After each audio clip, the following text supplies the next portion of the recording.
18व्या सार्वत्रिक लोकसभेच्या निवडणुकीची रणधुमाळी सुरू असून देशात लोकशाहीवाद, समाजवाद, धर्मनिरपेक्ष मूल्यांचं संवर्धन करण्यासाठी आणि देश व जनता विरोधी धोरणं राबवणाऱ्या केंद्र सरकारच्या विरोधात इंडिया व्यासपीठाची निर्मिती झाली असून त्या अनुषंगानं प्रादेशिक स्तरावर महाविकास आघाडी गठीत करण्यात आली आहे। या आघाडीच्या वतीनं काँग्रेस पक्षाचे आमदार प्रणिती शिंदे या 42 या लोकसभा मतदारसंघातून निवडणूक लढवत आहेत। त्यांना घटक पक्षाच्या वतीनं मार्क्सवादी कम्युनिस्ट पक्षाचा सक्रिय जाहीर पाठिंबा दिलेला असून त्यांच्या विजयाची जय्यत तयारी सुरू आहे। मात्र विघ्न संतोषी धर्मांध भाजपाकडून खोटे व अनाठाई आरोप करून लाल बावट्याकडे बोट दाखवलं जात आहे। जनतेच्या जिव्हाळ्याच्या प्रश्नांना घेऊन अविरतपणे रस्त्यावरची लढाई लढणारा लाल बावटा कधीच कोणत्याही प्रलोभनांना, आश्वासनांना बळी पडणार नाही, विकाऊ नाही। 1 मे 2024 रोजी कामगार दिन व महाराष्ट्र दिनाचं औचित्य साधून सोलापूर लोकसभा मतदारसंघाचे उमेदवार प्रणिती शिंदे यांच्या प्रचारार्थ ज्येष्ठ नेते कॉम्रेड नरसई आडम मास्तर यांनी सभा घेतली। त्यावेळी ते बोलत होते।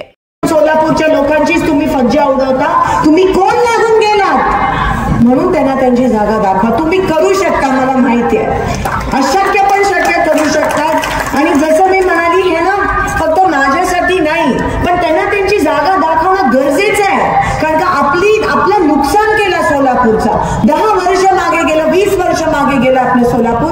पुन्हा एकदा आपल्या सोलापूरला विकासाच्या पथावर आणा, युवकांसाठी, महिलांसाठी आणि माझ्या कामगारांसाठी एवढीच विनंती करते। आणि येणाऱ्या 7 तारखेला तुम्ही मला आशीर्वाद द्याल आणि निवडणूक तुम्ही जिंकाल अशी आशा बाळगते आणि इथेच थांबते। धन्यवाद। जय हिंद, जय महाराष्ट्र, लाल सलाम। ताज्या बातम्या पाहण्यासाठी प्राईम महाराष्ट्र न्यूज चॅनलला सबस्क्राईब करा।